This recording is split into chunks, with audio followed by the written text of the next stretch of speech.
জুলাই শহীদদের স্মরণে বসুন্ধরা কিংস অ্যারেনায় অনুষ্ঠিত হলো আবু সাইদ মীর মুগ্ধ মেমোরিয়াল ফুটবল টুর্নামেন্ট 2025, যেখানে অংশ নেয় বেগম রোকেয়া বিশ্ববিদ্যালয় এবং Bangladesh university of professionals.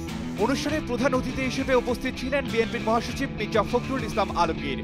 Bashundhara sports সিটিতে প্রবেশ করতে এর অত্যাধুনিক মাঠ ও সুযোগ সুবিধা দেখে রীতিমতো অবাক বনে যান তিনি এবং ক্রীড়াঙ্গনে এমন অবদানের জন্য বসুন্ধরা গ্রুপকে ধন্যবাদ জানান মির্জা ফখরুল। তিনি মুগ্ধতা প্রকাশ করে বলেন, বসুন্ধরা গ্রুপের যারা কর্তৃপক্ষ চমৎকার একটা মাঠ তারা এখানে তৈরি করেছেন এবং আমি শুনেছি যে আরও কয়েকটা মাঠ আছে এবং আমি তাদেরকে ধন্যবাদ জানাতে চাই যে তারা খেলাধুলার উন্নয়নের জন্য অনেক কিছু করছেন, ক্রিকেট ফুটবলের জন্য।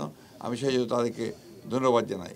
এছাড়াও বৈষম্য বিরোধী ছাত্র আন্দোলনে শহীদ হওয়া মুগ্ধ ও আবু সাইদের প্রতিও কৃতজ্ঞতা জানান মির্জা ফখরুল। আমরা সবচেয়ে বেশি ধন্যবাদ এবং কৃতজ্ঞতা জানাই আমাদের দুই শহীদকে, যারা আমাদের এই ফ্যাসিবাদ বিরোধী আন্দোলনে বিজয় এনে দিতে সাহায্য করেছেন এবং আমাদেরকে একটা গণতান্ত্রিক ব্যবস্থায় ফিরে যাওয়ার সুযোগ করে দিয়েছেন।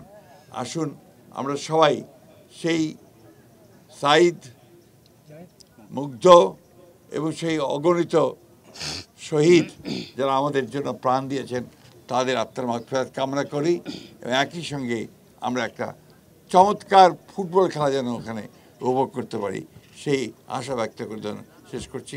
ধন্যবাদ। শহীদ মীর মুগ্ধের বাবা মোস্তাফিজুর রহমান এবং শহীদ আবু সাইদের বাবা মকবুল হোসেন উদ্বোধনী অনুষ্ঠানে উপস্থিত ছিলেন। এমন উদ্যোগের জন্য আয়োজকদের প্রতি কৃতজ্ঞতা জানান তারা। আমার ছেলেদের শহীদ মীর মুগ্ধ এবং শহীদ আবু সাইদ তাদের নামে যে টুর্নামেন্ট করছে, আমি মনে করি যে এই টুর্নামেন্টটা সবার যত 24শে জুলাই শহীদে যারা শহীদ হয়েছে সবার স্মৃতি বহন করে এই টুর্নামেন্ট। আর বিশেষ করে আমার ছেলে শহীদ মীর মুগ্ধ, এরা ফুটবল নিজেরাও খেলতো, তারা লিগে পায়োনিয়ার ফুটবল লিগে মুগ্ধ এবং আমার আরেক ছেলে যমজ স্নিগ্ধ এরা সবসময় খেলাধুলা করতো।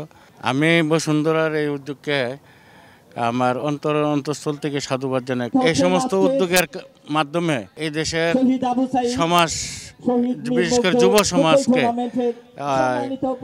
অসামাজিক কার্যকলাপ এবং মাদক মুক্ত রাখার জন্য এটা বিশেষ গুরুত্ব বহন করে। এখানে আমার ছেলের নামে খেলা দিছে দেখে জনগণ পালা হয়েছে, দেখে খুব ভালোই লাগতেছে। এইটা যেন 13 বছর যেন আরো বেগবানভাবে আরো খেলাধুলা হয়, আমার ছেলের স্মৃতিটা যেন থাকে, এটাই আমি চাচ্ছি। 30 মিনিটের রোমাঞ্চকর খেলার শুরু থেকেই আক্রমণাত্মক খেলা দেখায় দুই দল। প্রথমার্ধে বিউপি 2 গোল করে এগিয়ে যায় 2-0 ব্যবধানে। দ্বিতীয়ার্ধে ঘুরে দাঁড়িয়ে সমতা ফেরায় বেগম রোকেয়া বিশ্ববিদ্যালয়। নির্ধারিত সময় শেষে 2-2 গোল সমতায় গড়ায় ম্যাচটি ট্রাইব্রেকারে। 5-4 গোলে জয় পায় বিউপি। ম্যাচ জুড়ে উপস্থিত থেকে খেলোয়াড়দের উৎসাহ দেন মির্জা ফখরুল ইসলাম আলমগীর। খেলা শেষে বিজয়ীদের হাতে পুরস্কার তুলে দেন তিনি। শ্বাসরুদ্ধকর এই ম্যাচে বিউপি রাহুল হন ম্যান অব দ্য ম্যাচ এবং বিজয়ী দল হিসেবে বিউপি পায় 1 লক্ষ টাকা পুরস্কার আর রানার্স আপ বেগম রোকেয়া বিশ্ববিদ্যালয় পায় 50,000 টাকা।